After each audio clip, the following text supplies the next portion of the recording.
सभी मित्रों को मेरा नमस्कार। हम कर रहे हैं पटवारी के क्वेश्चन पेपर सॉल्व। ठीक है।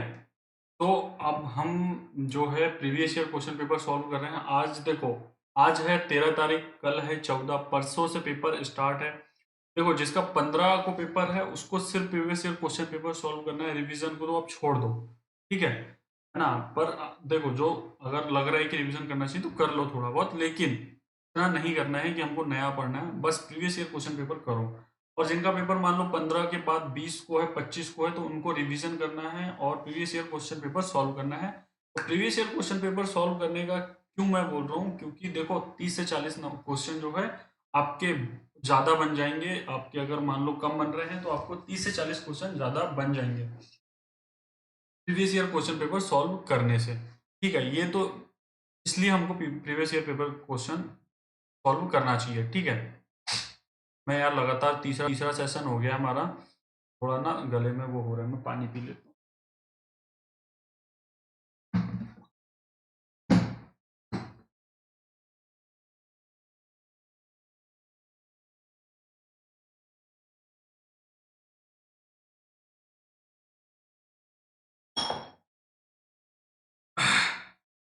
तो ठीक है, तो ठीक है ना।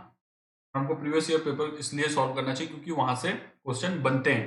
ठीक है, सिलेबस चेंज हो गया, उससे कोई लेना देना नहीं है। हमको प्रीवियस ईयर क्वेश्चन पेपर फिर भी सॉल्व करना चाहिए। ठीक है।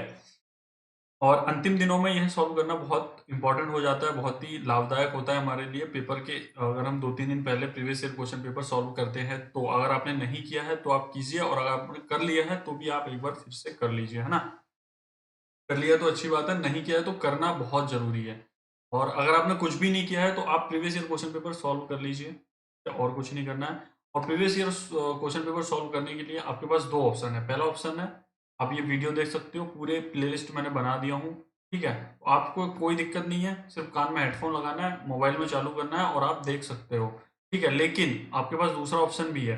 दूसरा ऑप्शन क्या है कि आप एमपीपीईबी की वेबसाइट में जा सकते हो, वहां से क्वेश्चन पेपर डाउनलोड करके और आप उसे लगा सकते हो। ठीक है, जो आपको सही लगता है आप उसका यूज कर सकते हो। आप वीडियो देख सकते हो सारे जो कि मैंने बनाया हूँ। 32 वीडियो हमने लिए हैं, 32 सेशन हमारे हो गए और हम तो लाइव कर रहे हैं। ठीक है, तो उम्मीद है कि आपको ये सेशन पसंद आएगा। और आपके पास दो रास्ते हैं, दोनों रास्तों में से आप कोई भी चुन सकते हो। तो मैं एक बार चेक कर लेता हूँ क्या हमारा सेशन सही चल रहा है या नहीं चल रहा है।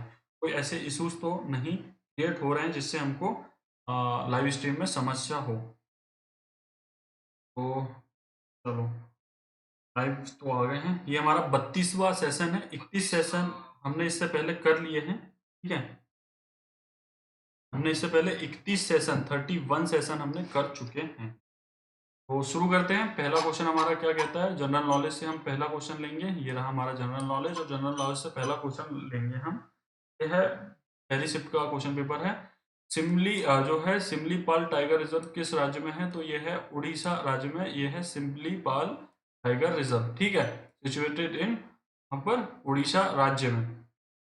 ठीक है, अगला क्वेश्चन हमारा क्या कहता है। अगला क्वेश्चन कहता है कि मानव मस्तिष्क की मध्य रेखा में कौन सी ग्रंथि होती है। जो मानव मस्तिष्क है उसकी मध्य रेखा में कौन सी ग्रंथि होती है, इसे हम पीनियल ग्रंथि के नाम से जानते हैं। अगला क्वेश्चन है जी, बायोलॉजी का क्वेश्चन है। कौन से ऐसे प्रधानमंत्री है जिन्होंने दो अलग अलग निर्वाचन क्षेत्रों से चुनाव लड़े और दोनों से जीते हैं, तो यह नरेंद्र मोदी जी है जिन्होंने दो अलग अलग निर्वाचन क्षेत्र से चुनाव लड़े और दोनों जगह से जीते हैं।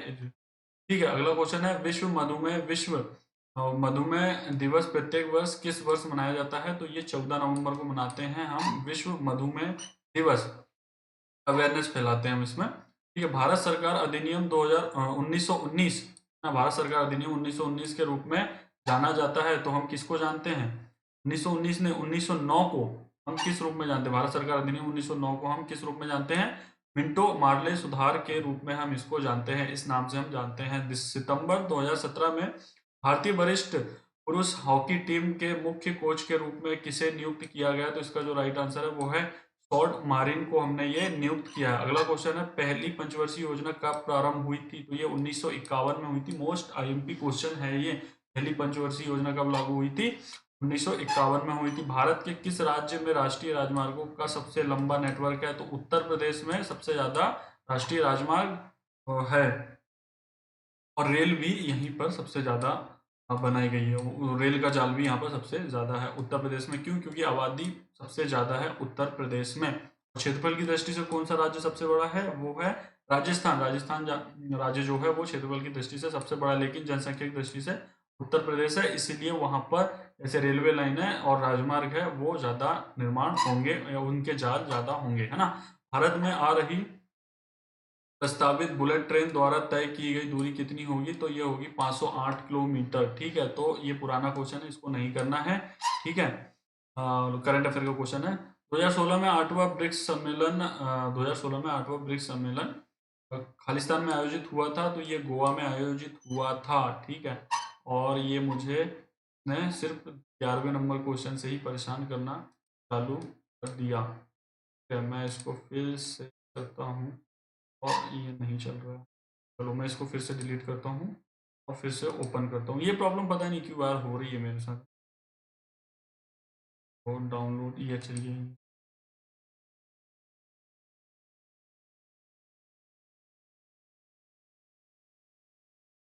तो हम कर रहे हैं पटवारी के previous year question paper solve. ठीक है, मैं इसकी कितनी बार आपको विशेषता बताऊं कि हम क्यों करते हैं previous year question paper solve, मैं क्या बताऊं यार। हाँ? चलो पढ़ते हैं आगे। 11वें नंबर पर थे ना, ये वाला होना चाहिए। उत्तर प्रदेश हो गया था, 508 वाला हो गया था, गोवा हो गया था जो ब्रिक्स समिट हुआ था गोवा में। ठीक है, अगला क्वेश्चन कहता है 2011 की जनगणना के अनुसार मध्य प्रदेश का सबसे ज्यादा आबादी वाला राज्य जो जिला है वो है इंदौर। इंदौर सबसे ज्यादा आबादी वाला है और सबसे छोटा निमाड़ी है। अगला क्वेश्चन है जबलपुर में स्थित महत्वपूर्ण किला है। ये है मदन महल का किला जो कि जबलपुर जिले में स्थित है। महेश्वर नदी खालिस्तान के किनारे पर स्थित है, तो ये नर्मदा नदी के किनारे पर स्थित है महेश्वर नदी।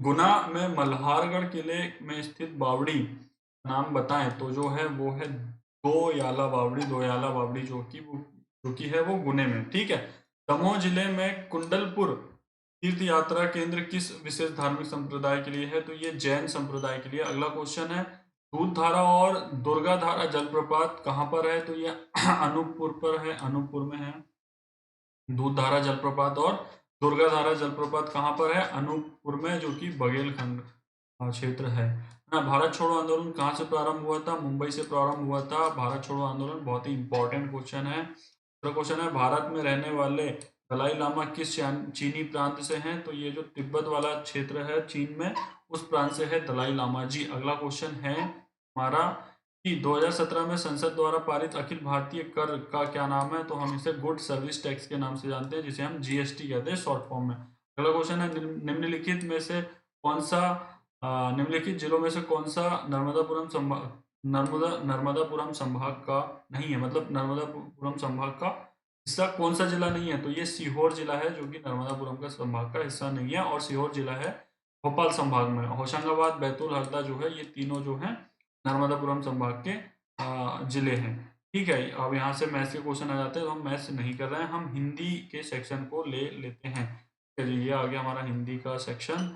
तो ये आ गया जनरल हिंदी। जनरल हिंदी के बाद पहला क्वेश्चन हमारा है व्याकरण के नियमों में बंधे वाक्य में प्रयुक्त शब्द कहलाते हैं? तो यह है पद कहलाते हैं। क्या कहलाते हैं? पद कहलाते हैं। तद्भव शब्द का अर्थ है उसमें उससे उत्पन्न होने उससे उत्पन्न होना क्या है? तद्भव। तद्भव शब्द का अर्थ है तद्भव, तद्भव। ठीक है, दो भिन्न भाषाओं के शब्दों को मिलाकर बनाए गए क्या है? वो है संकर। दो भिन्न भाषाओं को मिलाकर। निपुण का अर्थ छांटिए, तो निपुण का अर्थ है कुशल। कुशल जो है वो निपुण मतलब कुशल होना। ठीक है, तो आप किसी काम में सक्षम होना। आना जाना इनमें से क्या उदाहरण है? इसमें विपरीतात्मक युग्म है, मतलब आना और जाना, इधर से आना इधर से जाना, तो ये विपरीतात्मक है, मतलब विलोम शब्द है। ठीक है, अगला क्वेश्चन है राजा का पर्यायवाची है भूप। भूप जो है वो राजा का पर्यायवाची है, विलोम नहीं है। ठीक है, विष्णु का उपासक क्या होगा? वैष्णव होगा, विष्णु का उपासक। अन्वय का संधि विच्छेद निम्न में से क्या होगा? अनुधन अय, ये होगा अन्वय का संधि विच्छेद। विस्तृत का विलोम होगा तो इसका होगा संक्षिप्त जो होगा और इसका विलोम शब्द होगा। विस्तृत मतलब बड़ा और संक्षिप्त मतलब छोटा, तो ये विलोम शब्द है। ठीक है, अगला क्वेश्चन है नी उपसर्ग से बना शब्द निम्न में से क्या है? वो है निकम्मा, जो है नी उपसर्ग से बना हुआ शब्द है। अगला क्वेश्चन है शतांश शब्द में निम्न में से कौन सा समास है? तो द्विगु समास है शतांश शब्द में। अगला क्वेश्चन है सिक्का जमाना मुहावरे का अर्थ निम्न में से कौन सा है? प्रभाव जमाना, सिक्का जमाने का अर्थ है। अगला क्वेश्चन है शूद्र का शुद्ध रूप निम्न में से क्या है? जो वो है क्षुद्र, क्योंकि ग्रह हम जानते हैं तो उसमें प्रयोग करते हैं क्षुद्र का, तो ये सही शब्द है उसके लिए। अब आगे है पंक्ति। पंक्ति की बात हम करेंगे तो देख रावा मतही निज अदभव रूप अखंड, रोम रोम प्रति लगे कोटि कोटि ब्राह्मण। इसका जो राइट आंसर है वो है अद्भुत, अद्भुत रस इसका राइट आंसर है। अगला क्वेश्चन है, फिर आ गया है पंक्ति। लता भवन ते प्रकट भय ते ही अवसर दो भाई, निकसे जुग जुग विमल विधु जलद पटल विलगाई। इसका जो कौन सा अलंकार हमको प्रतीत होता है? तो ये हमको होता है उत्प्रेक्षा अलंकार। ठीक है, अगला क्वेश्चन है उपयुक्त विलोम शब्द सुनिए। जो यथार्थ का विलोम शब्द है वो काल्पनिक है। यथार्थ मतलब वास्तविक, और काल्पनिक मतलब तो काल्पनिक तो आपको पता ही होगा, है ना। निम्न में से शुद्ध वाक्य को चुनिए। मुझे इस कविता को पढ़कर आनंद का अनुभव हुआ, ये एक सही और शुद्ध वाक्य है। अगला क्वेश्चन है माखन चोर में कौन सा समास है? तो इसमें बहुव्रीहि समास है माखन चोर में। बाण और तालाब के भिन्न भिन्न अर्थ बताने वाले शब्द की सही जोड़ी है, वो है सर। सर जो है बाण और तालाब के भिन्न भिन्न अर्थ बताने वाली सही जोड़ी है। अगला क्वेश्चन हमारा कहता है कि जलवायु निम्न में से किस समास का उदाहरण है? तो जलवायु जो है द्वंद्व समास का उदाहरण है। हमारा जो क्वेश्चन आ जाता है वो आ जाता है रूरल इकोनॉमी, मतलब इकोनॉमी और पंचायती राज से हमारे क्वेश्चन आ जाते हैं। उसी के साथ में हम कह सकते हैं मैनेजमेंट के क्वेश्चन हैं। ठीक है, सिलेबस चेंज होने के बाद अब उसका नाम चेंज हो गया, ये समझो, बस क्वेश्चन वही आने हैं, थोड़ी बहुत चेंज होने हैं। तो अब प्रोफेसर एम एस स्वामीनाथन की अध्यक्षता में खालिस्तान ने अक्टूबर 2006 में अपनी अंतिम रिपोर्ट पेश की है। तो इसका जो राइट आंसर है वो national commission on farmers, national commission on farmers, किसानों पर राष्ट्रीय आयोग की रिपोर्ट, अंतिम रिपोर्ट पेश की है किसने? स्वामीनाथन जी ने। अगला क्वेश्चन है मध्य प्रदेश शासन द्वारा शुरू की गई पंच परमेश्वर योजना का उद्देश्य क्या है? तो इसका जो राइट आंसर है वो है ग्राम पंचायतों को सशक्तिकरण करना उद्देश्य है। ठीक है, पंच परमेश्वर योजना का। फार्म टू फार्क मध्य प्रदेश की किस नीति का दृष्टिकोण है? तो इसका जो राइट आंसर है वो है स्टेट ऑर्गेनिक फार्मिंग पॉलिसी, इसका राइट आंसर है जैविक खेती नीति, राइट आंसर है। अगला क्वेश्चन है मध्य प्रदेश में निम्नलिखित में से क्या कुटीर उद्योग के अंतर्गत नहीं आता है? तो जो शो मेकिंग है, जूते बनाने, कुटीर उद्योग के अंतर्गत नहीं आता है। कुटीर उद्योग मतलब छोटा उद्योग। 2022 तक किसानों की आय को दोगुनी कर एक खाका तैयार करने के लिए निम्नलिखित में से कौन सी समिति गठित की गई है? जो आय को दोगुनी कर आय का खाका तैयार करने के लिए तो अशोक दलवाई कमेटी का गठन किया गया है। ठीक है, अगला क्वेश्चन है कृषि क्षेत्र में समस्याओं का प्रत्यक्ष समाधान करने के लिए केंद्र सरकार ने किस ऑनलाइन सुविधा की शुरुआत की है? तो ये है कृषि संवाद का शुभारंभ किया गया। अगला क्वेश्चन है कृषि मूल्य आयोग और भारतीय खाद्य निगम खालिस्तान में गठित किए गए थे। तो ये किए गए थे 1965 में। क्या? कृषि मूल्य आयोग, बात हो रही है किसानों से संबंधित। ठीक है, तो 1965 में आयोग गठन किया गया था। अगला क्वेश्चन है मध्य प्रदेश ट्रैक्टर द्वारा खेती अधिनियम को खालिस्तान में राज्यपाल की सहमति मिली। तो 1973 1973 में ये सहमति मिली है। मनरेगा को कब से कब तक अधिनियमित किया गया? तो 2005 में से अधिनियमित किया गया है। और आरटीआई राइट टू इन्फॉर्मेशन को भी 2005 में गया। अगला क्वेश्चन है मध्य प्रदेश में निम्नलिखित में से किस औषधीय पौधे की खेती नहीं की जाती है? तो ये धनिया है, इसकी खेती नहीं की जाती है मध्य प्रदेश में, है ना। औषधीय खेती नहीं की जाती, जिसको हम धनिया कहते हैं। क्या कहते हैं? धनिया। अगला क्वेश्चन है national bank for agriculture and rural development की स्थापना वर्ष खालिस्तान में हुई थी। तो ये जो हुई थी 1982 1982 में इसकी स्थापना हुई थी। अगला क्वेश्चन है हमारा निम्नलिखित में से किसे बैंकों द्वारा वित्त पोषण के लिए प्राथमिक क्षेत्र के रूप में माना जाता है? इसका जो राइट आंसर है वो है एग्रीकल्चर क्षेत्र में। एग्रीकल्चर, ये प्रॉब्लम फिर होगी ना एग्रीकल्चर के क्षेत्र में। ठीक है, अब हम कर लेते हैं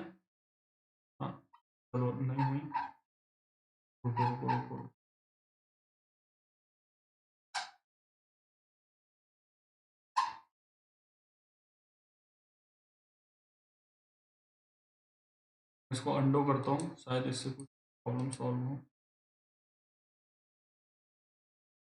हो रही है।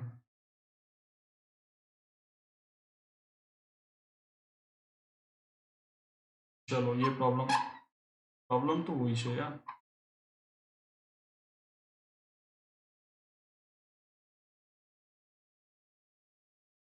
इसका पता नहीं यार क्या सिस्टम है, मैं बहुत परेशान हूँ इससे। चलो अब मैं इसको यहाँ से करता हूँ डिलीट, हाँ, फिर मैं इसको 67, ठीक है, तो फिर से ओपन करता हूँ। ये 2 बार प्रॉब्लम हो गई है इस सेशन में ना, तो ये मुझे लग रहा है सिस्टम में कोई ऐसी प्रॉब्लम है, या तो लोड नहीं ले पा रहा है लाइव स्ट्रीम का, या ऐसी कुछ प्रॉब्लम होगी। तो ये हमारा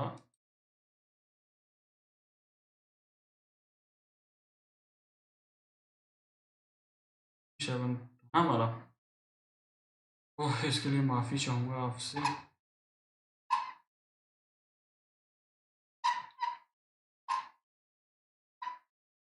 चलो ये हमारा क्वेश्चन आ गया है ना, यहाँ से छूटा हुआ था। तो ये कहता है मध्य प्रदेश ट्रैक्टर की खेती के लिए ये 1973 में राज्यपाल द्वारा सहमति मिल गई थी, है ना। ये भी हो गया था, मनरेगा भी हो गया था, ठीक है, और धनिया भी हो गया था। धनिया होने के बाद में रूरल डेवलपमेंट बैंक का जो स्थापना है, एग्रीकल्चर बैंक की स्थापना, वो 1982 में हो गई थी, ये भी सही है, ठीक है। और ये एग्रीकल्चर इसका राइट आंसर। अगला क्वेश्चन हम देख लेते हैं। अगला क्वेश्चन क्या कहता है, ग्रामीण आवास योजना के अंतर्गत ग्रामीण कार्यकर्ताओं को खालिस्तान के द्वारा प्रशिक्षित और प्रमाणित किया जाता है। नेशनल स्किल डेवलपमेंट कॉरपोरेशन के द्वारा, राष्ट्रीय कौशल विकास निगम के द्वारा ये कार्य किया जाता है। अगला क्वेश्चन है, मध्य प्रदेश में पी मॉडल पर पहले राज्य के आधुनिक रसद और कृषि व्यवसाय जो केंद्र की स्थापना की गई है, वो होशंगाबाद जिले में की गई है। होशंगाबाद जिले में बहुत सारी चीजें यार इंपॉर्टेंट है ना। नेशनल फिशरीज डेवलपमेंट बोर्ड, राष्ट्रीय मत्स्य विकास बोर्ड जो है वो कहाँ पर है, तो ये है हैदराबाद में। ये क्वेश्चन कितनी बार आया है आपको क्या बता दूं, हैदराबाद में मत्स्य विकास बोर्ड है, ठीक है, तेलंगाना राज्य में है ये, और तेलंगाना राज्य बना है आंध्र प्रदेश से अलग होकर 2014 में। पशुधन जनगणना भारत में हर वर्ष आयोजित की जाती है, हर 5 वर्षों में ये आयोजित की जाती है पशुधन जनगणना, ठीक है। अगला क्वेश्चन है, दीन दयाल उपाध्याय ग्राम ज्योति योजना में ने निम्नलिखित में से किस योजना को प्रतिस्थापित किया था। ये फिर से आ गया क्वेश्चन, दीन जो दयाल योजना है उसको क्या मतलब, जो दीनदयाल ग्राम ज्योति योजना है उसके पहले राजीव गांधी ग्रामीण विद्युतीकरण योजना थी, ठीक है, ये रिपीट हो गया है, और उसके बाद दीनदयाल उपाध्याय ग्राम ज्योति योजना आई है। अगला क्वेश्चन, 2016 में शुरू हुई नेशनल एग्रीकल्चर मार्केट क्या है, तो ये है कृषि वस्तुओं के लिए इलेक्ट्रॉनिक ट्रेडिंग पोर्टल है, कृषि वस्तुओं के लिए लेन देन करने का काम करती है। मध्य प्रदेश में एग्री एग्री एक्सपोर्ट जोन का उद्देश्य क्या है, तो विशिष्ट उत्पाद के निर्यात में बढ़ोतरी करना, ये हमारा उद्देश्य है, किसका, एक्सपोर्ट जोन का, एग्री एक्सपोर्ट जोन का उद्देश्य, ठीक है। अगला क्वेश्चन है, निम्नलिखित में से कौन सा Madhya Pradesh state industries development corporation, Madhya Pradesh राज्य कृषि उद्योग विकास निगम का एक कार्य नहीं है। देखो, उर्वरक का निर्माण करना है, सब्जियों व फलों का विपणन करना है, बीजों का विपणन करना है, बिल्कुल सही है। कृषि प्रौद्योगिक शोध इसका आंसर जो है एक कार्य नहीं है, किसका, मध्य प्रदेश राज्य कृषि उद्योग विकास निगम का। अगला क्वेश्चन जो आ जाता है हमारा, वो आ जाता है कंप्यूटर से संबंधित क्वेश्चन हमारे अब आते हैं, ठीक है। हम कर रहे हैं previous year question paper solve, ठीक है, जो कहता है कि भाई आप 2 दिन 1 दिन में पढ़ाई करके पटवारी नहीं बन सकते, आप पटवारी के प्रीवियस ईयर के क्वेश्चन पेपर लगाओ, आप बन सकते हो, ठीक है। 2 दिन में 1 दिन में पटवारी बन सकते हो, आप सिर्फ प्रीवियस ईयर क्वेश्चन लगा लो अभी 2 दिन में, 1 दिन में। एमएस एक्सेल में कॉलमों को ए से लेकर जेड कॉलम पहुंचाने तक नंबर किया जाता है। जेड कॉलम के बाद सीरीज खालिस्तान से शुरू हो जाती है और इसी प्रकार आगे बढ़ती रहती है, तो ये है ए और ए बी, और आगे आगे बढ़ते जाए तो आएगी, ठीक है। एक वेबसाइट खालिस्तान कुकी होती है, तो ये अस्थाई कुकी होती है एक वेबसाइट, ठीक है, कुकीज की बात हो रही है। अगला क्वेश्चन है, ईमेल का पूर्ण रूप है, इलेक्ट्रॉनिक मेल जो है वो ईमेल का पूर्ण रूप है। देखो यार, मैं ना ज्यादा बातें नहीं कर पा रहा हूँ, क्यों, क्योंकि मैं अच्छा करने की कोशिश करूँ। अच्छा कैसे हो पाएगा? अगर देखो काम करूँगा, मैं अच्छे से बोलते जाऊँगा, अच्छे से पढ़ाते जाऊँगा, फटाफट जल्दी-जल्दी 100 क्वेश्चन आधे घंटे में करना पॉसिबल नहीं होता है ना? 100 या 80 क्वेश्चन करना आधे घंटे में करना पॉसिबल नहीं होता है। तो अ, सारे टीचर जो होते हैं वो आते हैं 10-15 क्वेश्चन लेके आते हैं, उसी को डिटेल में समझाते हैं और चले जाते हैं। अगर मैं डिटेल में जाऊँगा तो मुझे भी टाइम लग जाएगा, ठीक है? लेकिन हम डिटेल में इसलिए नहीं जा रहे क्योंकि पेपर कल परसों में है और हम डिटेल में जाएँगे तो कैसे काम चलेगा भाई, है ना? प्रीवियस ईयर को और जिसने कुछ नहीं पढ़ा है, मैं आपको बता दूँ आप प्रीवियस ईयर क्वेश्चन पेपर लगा लो, एक संभावना, एक उम्मीद जाग जाएगी कि आप सिलेक्शन ले लोगे, ठीक है? अगला क्वेश्चन हम देख लेते हैं, क्या कहता है हमारा अगला क्वेश्चन? खालिस्तान का मुख्य उद्देश्य आपके कंप्यूटर में इंटरनेट के माध्यम से अनाधिकृत एक्सेस की रोकथाम करना होता है। तो इसका जो राइट आंसर है वो है फायरवॉल जो है वो अनाधिकृत एक्सेस को रोकता है ना? कोई और अगर आपके सिस्टम में एंटर करना चाहे या आपके सिस्टम को हैक करना चाहे तो जो फायरवॉल होती है वो इसको रोकती है। एप्लीकेशन जो वायरस वगैरह होते हैं ना उसको रोकती है। अगला क्वेश्चन है निम्न में से क्या एक कंप्यूटर क्वालिफिकेशन यार इंग्लिश में पढ़ना पड़ेगा क्या है क्लासिफिकेशन है ना क्लासिफिकेशन क्या है जो वर्गीकरण है वो क्या है वो है सुपर कंप्यूटर ठीक है इसको अपडेट हो गया ये ठीक है अगला क्वेश्चन है एम एस एक्सेल में सेव फाइल का एक्सटेंशन क्या है तो जो डॉट एक्स एल एस जो है वो सेव फाइल है एक्सेल का ठीक है अगला क्वेश्चन देख लेते हैं एक्सटेंशन है ये इसमें जैसे जेपीजी हो गया वो फोटो के लिए होता है पीएनजी हो गया वो भी फोटो के लिए होता है एचडी फोटोज के लिए होता है पीडीएफ जो है पीडीएफ के आगे अगर हम पीडीएफ के लिए हम पीडीएफ का एक्सटेंशन यूज करते हैं ठीक है और क्या यूज करते हैं हाँ और बहुत सारी चीजें बहुत सारे एक्सटेंशन जिसका यूज करते हैं एम एस वर्ड 2007 में हम कैरेक्टर्स को निम्नलिखित मैनर डिमांड क्या है डायमंड में किस प्रकार सेट करते हैं तो हम इसको कहते हैं set the front of strength throw क्या है स्ट्राइक थ्रो के रूप में हम करते हैं ठीक है अगला क्वेश्चन हमारा क्या कहता है प्राप्त मेल को किसी दूसरे व्यक्ति को भेजने के लिए आपको उसी मेल को खालिस्तान करना पड़ेगा तो हम उसको क्या करेंगे फॉरवर्ड कर देंगे अगर किसी और को भेजना है जिससे प्राप्त हुआ है उसको ना भेजकर किसी और को भेजना है तो क्या करेंगे फॉरवर्ड कर देंगे अगर उसको उसको ही वापस भेजना है जिसने भेजा है तो उसके लिए हम रिप्लाई करेंगे 1 मेगाबाइट के बराबर कितने बाइट होते हैं तो ये सामने दिख रहा है आपको 2 की पावर 20 बाइट होते हैं 1 मेगाबाइट के बराबर टेराबाइट मेगाबाइट ये सब पढ़ लेना ठीक है रिवाइज कर लेना एक बार किस प्रकार एम एस एक्सेल में सेल के निर्धारित सेट में नंबरों की गणना की जाती है को जानने के लिए किस व्यंजन का इस्तेमाल किया जाता है तो हम उसको कहते हैं फार्मूला फार्मूला का हम उपयोग करते हैं ठीक है अगला क्वेश्चन है हमारा अगला क्वेश्चन कहता है एम एस वर्ड डॉक्यूमेंट 2007 में निम्न में से कौन सी शॉर्टकट की डॉक्यूमेंट में से किसी भी को मतलब किसी भी भाग को कॉपी करने के लिए प्रयुक्त होता है तो कंट्रोल सी का हम प्रयोग करते हैं ये क्वेश्चन यार देखो हर पेपर में मैं अभी तक 21 क्वेश्चन पेपर सॉल्व करवा दिया हूँ प्रीवियस ईयर के उसमें हर क्वेश्चन पेपर में ये पूछा गया है तो ये कितना इंपॉर्टेंट है मैं क्या बताऊं आपको बस आप इसको अच्छे से पढ़ लो ठीक है कंट्रोल एन का उपयोग करते हैं हम न्यू फाइल को क्रिएट करने के लिए कंट्रोल ओ का करते हैं जो कंप्यूटर में फाइल है उसको ओपन करने के लिए ठीक है उसका हम ओपन करने के लिए करते हैं कंट्रोल एस का करते हैं सेव करने के लिए ठीक है कंट्रोल वी का करते हैं पेस्ट करने के लिए कंट्रोल ए का करते हैं सारे फॉन्ट को सिलेक्ट करने के लिए अगला क्वेश्चन देख लेते हैं और भी है पर मैं क्या हमको ये जल्दी जल्दी करना भी है एम एस वर्ड में किसी ऑपरेशन को अंडो करने के लिए इनमें से कौन सी कुंजी का उपयोग करते हैं तो वही कंट्रोल जेड का उपयोग हम करते हैं ठीक है अगला क्वेश्चन देख लेते हैं सारे वही ऑप्शन है एक वर्ड प्रोसेसर का सर्वश्रेष्ठ रूप से उपयोग निम्न के लिए किया जाता है तो type a story story type करने के लिए हम वर्ड प्रोसेसर में सर्वश्रेष्ठ रूप में उपयोग करते हैं अगला क्वेश्चन हमारा क्या कहता है एक कंप्यूटर में मात्र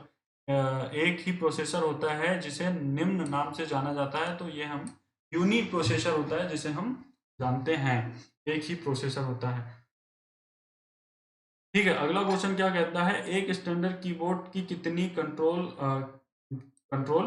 की उपलब्ध होती है तो ये 2 कंट्रोल की उपलब्ध होती है एक कीबोर्ड में मैं बताता हूँ आपको जो है एक कंट्रोल की ये है एक कंट्रोल की ये है और एक कंट्रोल की ये है ठीक है तो ये 2 कंट्रोल की होती है एक कीबोर्ड में अगला क्वेश्चन हमारा क्या है अगला क्वेश्चन कहते हैं हम निम्नलिखित में से किस कुंजी का इस्तेमाल एक वर्ड लाइन को डिलीट करने के लिए किया जाता है तो बैक स्पेस का हम उपयोग करते हैं और जो कि बाईं ओर करता है और दाईं ओर हम डिलीट बटन का उपयोग करते हैं अगला क्वेश्चन हमारा क्या कहता है एक कंप्यूटर के 4 प्रमुख कार्यों का निम्न में से कौन सा क्रम सही है? तो इसका जो राइट आंसर है वो है इनपुट, प्रोसेस, आउटपुट और जो स्टोरेज है वो एक सही क्रम है। देखो, इनपुट पहले डालेंगे, फिर उसको प्रोसेस करेंगे, फिर उसको आउटपुट करेंगे, उसको देखेंगे, फिर उसको कहीं भी हम स्टोर कर लेंगे। ये एक सही अरेंजमेंट है। अगला क्वेश्चन है TXT एक्सटेंशन समान रूप से किस प्रकार की फाइल को संदर्भित करता है? तो ये टेक्स्ट फाइल को संदर्भित करता है। अगला क्वेश्चन देख लेते हैं, निम्न में से कौन सी एक इनपुट डिवाइस नहीं है? OCR जो है वो इनपुट डिवाइस है, कीबोर्ड भी इनपुट डिवाइस है और MICR भी एक इनपुट डिवाइस है। तो मॉनिटर है, ये इनपुट डिवाइस नहीं है। उसी के साथ में मॉनिटर से हम देखते हैं किसी भी फाइल को हम देखते हैं, किसी भी फोटोज को हम इसमें देख सकते हैं, वीडियोस देख सकते हैं मॉनिटर में। ठीक है, तो ये आउटपुट डिवाइस है। प्रोजेक्टर एक आउटपुट डिवाइस है, प्रिंटर एक आउटपुट डिवाइस है। जो अंतिम क्वेश्चन हमारा इस सेशन का वो है इंटरनेट एक है, वो क्या है? नेटवर्क ऑफ नेटवर्क्स, नेटवर्क्स का नेटवर्क है। ठीक है, तो ये हमारा क्वेश्चन हो गया है। अब हम इस सेशन को एंड कर सकते हैं। तो मैं आपको बता दूं, आज का दिन है पटवारी का और कल का दिन है। हमारे पास इतना टाइम बचा है और हमारे पास 1 और 2 दिन है। तो इन 2 दिनों में पढ़ने की जो स्ट्रेटेजी है वो सिर्फ एक ही है कि हम प्रीवियस ईयर क्वेश्चन पेपर लगा लें। इससे हमको बहुत इंप्रूवमेंट मिलेगी। ठीक है, अब नया नहीं पढ़ना है और ना ही हमको कुछ और करना है। सिर्फ अभी फोकस करो, 2 दिन में पटवारी बन जाओगे, मैं इस बात की गारंटी देता हूँ। ठीक है, अगर आप प्रीवियस ईयर क्वेश्चन पेपर लगा लेते हो तो आप पटवारी बन जाओगे।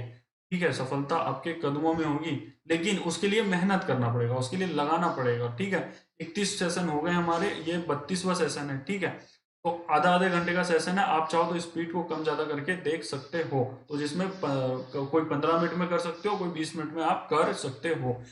ये तो हो गया पहला ऑप्शन, जो कि मैंने काफी मेहनत किया और इसमें आपके लिए बनाया हूँ और बहुत आसान कर दिया आपके लिए। एक दूसरा ऑप्शन है जिसमें आपको थोड़ी सी मेहनत करनी होगी, मतलब मेहनत करनी होगी। वो ऑप्शन क्या है कि आप प्रीवियस ईयर क्वेश्चन पेपर उठाओ। कहाँ से? आप वहाँ डाउनलोड, कहाँ से डाउनलोड करोगे? आप MPPEB की वेबसाइट में जाओ, वहां से 2017 का क्वेश्चन पेपर डाउनलोड करो और वहां से उसको लगा लो। ठीक है, आप दोनों में से जो आपको सही लगता है, आप या तो वीडियो देख लो या तो आप क्वेश्चन पेपर लगा लो, दोनों में से कोई भी आप चुन सकते हो। ठीक है, ये एक सही स्ट्रेटेजी। कौन सा मास्टर क्या कह रहा है अभी उन चक्करों में नहीं पड़ना, पेपर खत्म होने के बाद जो मास्टर जो कह रहा है उन चक्करों में पड़ जाना। ठीक है, कोई अभी एक कोई मास्टर था, वो कह रहा था कि 2 दिन में पढ़ के आप पटवारी नहीं बन सकते, ये सरासर झूठ है। बन सकते हो, पर उसके लिए स्ट्रेटेजी सही होनी चाहिए। आपके पास स्ट्रेटेजी बिल्कुल सही वाली है अगर आप इसको देख रहे हो तो। ठीक है, तो आज का इसका सेशन हम खत्म करते हैं। अगला सेशन थोड़ी देर में हम 10 से 15 मिनट बाद लेकर आएंगे फिर से। तो चलिए, जय श्री राम। राम जय राम जी की। सुबह हो गई है। सुबह कितने बजे?